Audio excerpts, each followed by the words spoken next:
Assalamualaikum warahmatullahi wabarakatuh. Saya Rosadeli Manariemin, Stamuk 2024-11107, akan menjawab pertanyaan yang diberikan oleh dosen pengampu manajemen keuangan internasional Pak Irfai di pertemuan ke-13. Di sini yang diberikan tuh ada 10 soal atau 10 pertanyaan. Saya akan menjawab. Untuk soal pertama, yaitu jelaskan apa yang dimaksud dengan risiko politik dalam konteks bisnis internasional. Risiko politik adalah potensi kerugian yang dihadapi perusahaan akibat perubahan atau ketidakstabilan politik di suatu negara yang dapat mempengaruhi operasional, kepemilikan, atau profitabilitas bisnis. Dalam konteks bisnis internasional, hal ini mencakup kebijakan pemerintah, nasionalisasi aset, konflik bersenjata, kudeta, perubahan regulasi, atau tindakan anti bisnis yang dilakukan oleh pemerintah asing. Terus pertanyaan kedua atau soal kedua, bagaimana risiko politik dapat memengaruhi kegiatan operasional dan strategi bisnis perusahaan multinasional.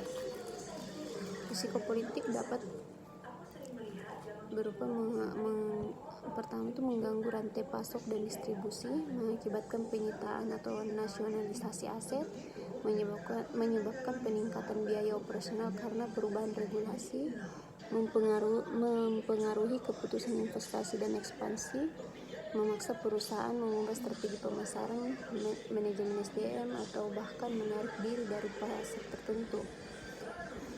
Terus soal ketiga, sebutkan dan jelaskan beberapa contoh risiko politik yang mungkin dihadapi oleh PT multinasional Ventures dalam operasinya di berbagai negara di Asia Tenggara.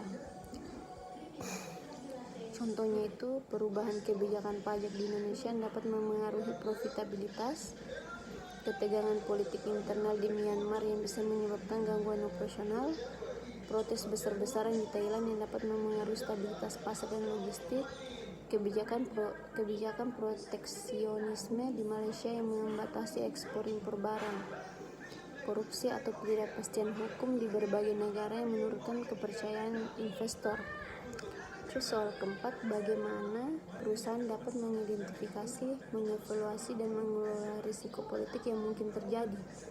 Langkah-langkahnya itu pertama, identifikasi, yaitu melakukan pemantauan geopolitik secara berkala dan menganalisis tren kebijakan pemerintah. Terus yang kedua, evaluasi menggunakan metode penilaian risiko seperti Political Risk Index, SWOT analysis, atau konsultasi dengan lembaga internasional. Pengelolaan, diversifikasi operasi, membeli asuransi risiko politik, menjalin hubungan dengan pemerintah lokal, dan menyusun rencana kontingensi.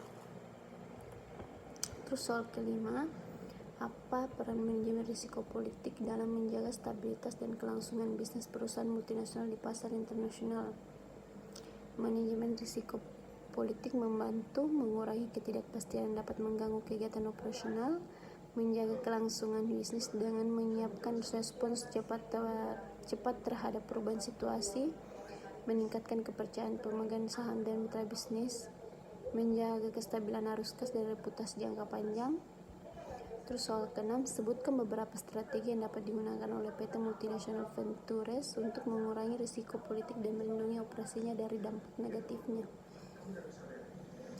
Strateginya itu joint venture dengan perusahaan lokal untuk mengurangi tekanan politik, lobby kebijakan atau hubungan diplomatik untuk memengaruhi keputusan pemerintah, asuransi risiko politik dari lembaga seperti MIGA atau World Bank. Terus selanjutnya, diversifikasi pasar agar tidak bergantung pada suatu negara. Selanjutnya, membangun CSR dan kontribusi sosial untuk meningkatkan citra di mata pemerintah dan publik.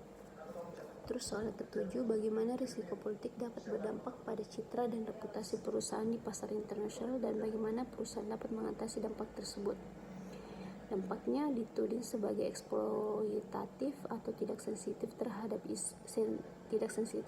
isu lokal, meningkatnya sorotan negatif dari media dan LSM internasional. Solusinya itu atau mengatasi dampak tersebut yaitu dengan transparansi operasional dan laporan keberlanjutan atau ESG, meningkatkan komunikasi publik, dan membangun hubungan dengan komunikasi lokal, tanggung jawab sosial perusahaan atau CSR yang proaktif dan berkelanjutan. Soal yang ke-8, apa yang dapat dilakukan perusahaan jika terjadi perubahan mendadak dalam kebijakan pemerintah atau ketidakstabilan politik yang mengancam operasional mereka di satu atau lebih negara? Langkah-langkah yang dapat diambil: mengaktifkan rencana darurat atau contingency plan. Terus selanjutnya mengevakuasi karyawan dan aset penting jika diperlukan. Selanjutnya mengalihkan produksi ke negara lain atau offshoring atau relokasi. Selanjutnya konsultasi dengan pihak hukum dan pemerintah setempat. Selanjutnya komunikasi cepat dan efektif dengan semua pemangku kepentingan.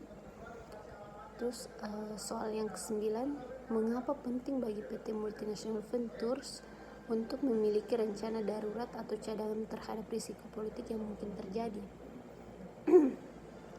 Penting karena memastikan keberlangsungan bisnis saat krisis, meminimalkan kerugian finansial dan operasional, memberikan rasa aman bagi investor dan karyawan, meningkatkan daya tanggap perusahaan terhadap kondisi darurat.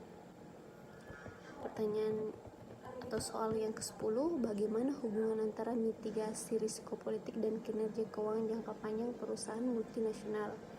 Mitigasi risiko politik yang efektif itu mencegah kerugian besar akibat gangguan operasional atau penyitaan aset, menjaga stabilitas pendapatan dan profitabilitas, meningkatkan kepercayaan investor yang berujung pada akses modal lebih baik, menurunkan biaya tak terduga, dan membantu perencanaan keuangan jangka panjang. Itulah hasil jawaban saya untuk di pertemuan ke-13 ini di kelas C yang jam 7.30. Terima kasih.